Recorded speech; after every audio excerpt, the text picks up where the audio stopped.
राधे राधे दोस्तों, कैसे हैं आप सब लोग। आशा करती हूँ सब लोग बहुत अच्छे हैं और मैं भी बहुत अच्छी हूँ। दोस्तों, त्योहारों का मौसम शुरू हो रहा है और कई सारे त्यौहार आने वाले हैं। तो देखिए, मैंने पुत्रदा एकादशी का पूजा घर पर कैसे किया वही मैं शेयर कर रही हूँ आपके साथ। और कोई भी एकादशी की पूजा हो ना, तो आप इस तरह से घर पर पूजा कर सकते हैं। अभी रक्षाबंधन आने वाली है और हमारे सबसे चाहते जो जन्माष्टमी की व्रत आने वाले हैं। कई सारे व्रत और त्यौहार जो है इस समय से शुरू हो जाती है। एकादशी का पूजा में सबसे खास बात जो ध्यान रखना होता है, उसमें चावल का भोग नहीं लगता है, यानी कि राइस की चीज़ें नहीं बनती है। तो देखिए, कोई भी व्रत हो, त्यौहार हो, कुछ भी हो, ठाकुर जी को स्नान करवाना, स्नान का एक महत्व होती है। चाहे आप कच्चे दूध से स्नान करवाओ, या तो दही से स्नान करवाए, या हनी से स्नान करवाए, या तो फलों का रस से स्नान करवाए, और नहीं तो पंचामृत से स्नान करवा सकते हैं। गंध स्नान जिसको बोलते हैं ना, वो है थोड़ा सा पानी में हम चंदन घोल लेते हैं, इत्र मिक्स करते हैं और उसमें बहुत अच्छा सुगंध आता है, उसी से हम स्नान करवाते हैं। तो जन्माष्टमी के दिन भी, अगर जैसे मुझे बहुत लोगों ने पूछा भी था कि युगल सरकार के सेवा कैसे करेंगे, जन्माष्टमी के दिन ठाकुर जी की पूजा कैसे करेंगे। तो देखिए, सुबेरे का जो पूजा है वो कुछ आप इस प्रकार से भी कर सकते हैं। अगर आपके पास गौ माता है तो गौ माता का भी पूजा करें, ठाकुर जी की पूजा करें। मैंने यहाँ पे पंचामृत बनाया था और इसमें दही दूध हनी मधु ये सारी चीज़ें तो डाली थी, लेकिन जो घी है वो उसका परिमाण मैंने बहुत ही कम डाला था। 1-2 बूंद घी मैंने डाला था। तो अब जो है इस तरह से हमें ठाकुर जी के जो एक बार पंचामृत या जिस चीज़ से भी आप स्नान करवा रहे हो, उससे स्नान होने के बाद शुद्ध जल से हमेशा स्नान करवाना चाहिए। और फिर जैसे कोई भी कहीं पे ना चिकनापन नहीं रहना चाहिए, या कहीं पे दही अटका हुआ है, इस तरह का व्यवस्था नहीं होनी चाहिए। हमारे ठाकुर जी देखिए कितने चमक रहे हैं। और ये जो है, मैंने जो थोड़े दिन पहले वीडियो अपलोड किया था कि कैसे जन्माष्टमी से पहले ही आप अपने ठाकुर जी को चमका लें, ये उसी टेक्निक से हमने ठाकुर जी को भी साफ़ किया है। जो दही का जो लेप बनाते हैं हम लोग घर पर, तो उसी से साफ़ किया है। तो देखिए, एकदम सोने जैसा चमक आया है। आप चाहे तो वो वीडियो देख सकते हैं, बहुत ही बढ़िया आपका भी ठाकुर जी चमक जाएंगे। ये जो स्नान जल है, स्नान जल हमेशा किसी पेड़ पौधे के जो जड़ में ही डाल देना चाहिए। ये कभी भी नाला में या कहीं बाप भी ऐसा बहाना नहीं चाहिए। और अगर आपने स्नान जल में चंदन या ये बाकी इत्र वगैरह नहीं डाला है, सिर्फ दूध है, दही है या पंचामृत है, तो खुद उसको चरणामृत समझ के ग्रहण करना चाहिए। तो देखिए, ठाकुर जी की कितना अच्छा ग्लेज है, बहुत अच्छा लगता है। मुझे तो इतना अच्छा लगता है ना, बहुत ही प्यारा लगता है। ये दोनों युगल सरकार थोड़े दिन पहले ही अपना आशीर्वाद किए हैं, अपने हमारे घर पर जो है ठाकुर जी आए हैं। तो देखिए, अभी राधा रानी का हम श्रृंगार कर लेते हैं। और ये जो एकादशी है, ये सावन की पुत्रदा एकादशी है। पुत्र के और संतान के सुख समृद्धि के लिए, उनके भलाई के लिए हमें ये एकादशी की पूजा व्रत हम रखते हैं। तो जो लोग व्रत नहीं भी रख पाते हैं, उनको भी पूजा करनी चाहिए।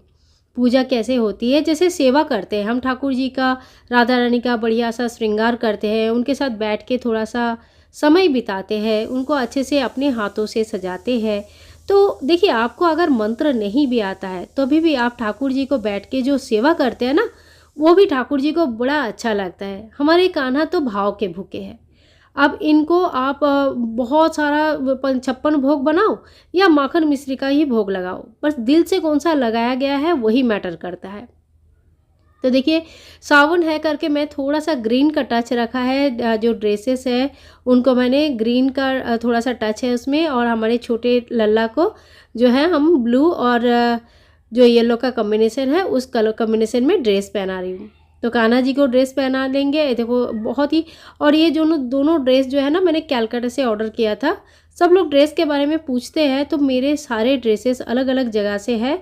जब जहाँ अच्छा दिखता है मैं ले लेती हूँ। तो ये दोनों ड्रेस जो है काफ़ी साल हो गया, 2-3 साल से ऊपर हो गया है। और ये मैंने कैलकाटा से ऑर्डर देके बनाया था और काफ़ी सुंदर है। आज भी जो है ड्रेस का ग्लेज उतना ही है जितना नए में था। तो काफ़ी अच्छा है ड्रेस, मुझे मतलब काफ़ी अच्छा मिल गया था मुझे। तो देखिए, हमारे लड्डू बाबू भी कपड़े पहन लिए हैं, पोशाक पहन लिए हैं। और अब जो है हम अपने युगल सरकार का थोड़ा सा श्रृंगार कर लेते हैं। तो मुझे तो एक ऐसा लगता था कि कोई भी त्यौहार हो उसमें ना बड़े जो राधा कृष्ण जी होते हैं जो मार्बल की होते हैं, एक तो उनके श्रृंगार में बहुत समय लगता है और दूसरी बात है कि उनको जब हम स्नान करवाते हैं ना, तो उनकी स्नान में उनकी जो आई का मेकअप है ये सब निकलने के चांसेस रहता है। तो मुझे ना एक चीज़ का बड़ा हमेशा लगता था कि मैं उनको अच्छे से स्नान नहीं करवा पाती हूँ। तो ठाकुर जी ने वो इच्छा भी पूरी कर दिया है और अपनी छोटे स्वरूप में आए हैं। तो देखिए अब ना थोड़ा-सा मैंने कमरबंद बाँधा है, यहाँ पे माला पहना है और थोड़ा-सा इस्कॉन जैसा लुक देने के लिए मैंने इस तरह का एक माला पहनाया है। और ये है मेरी राधा रानी की चोटी और इस तरह से मैं कर दूँगी। बहुत ही प्यारी सी छोटी-सी लगती है, बहुत सुंदर लगता है। मुझे तो बहुत ही अच्छा लगता है, इनका जो ये स्वरूप है ना, मुझे बहुत ही सुंदर लगता है। अब हाथ में भी मैंने एक माला डाल दिया। तो मैंने कोशिश किया है कि जैसे इस्कॉन का लुक होता है वैसे देने के लिए, वैसे इतने छोटे साइज़ में ना कुछ मतलब मेकअप करना या कुछ ज़्यादा सजाना थोड़ा इतना आसान भी नहीं होती है। फिर भी ये बहुत प्यारे लग रहे हैं। आप लोगों को कैसा लगा ज़रूर बताना। और देखिए मैंने ना कंगन पहनाना भूल गई थी, दुपट्टा पहले ही उड़ा दिया, तो मैंने अभी कंगन पहना दिया है। तो ये हमारी राधा रानी छोटी सी प्यारी सी तैयार हो गई है। अब जो है हम कान्हा जी को भी तैयार कर लेते हैं, पटका डाल देते हैं।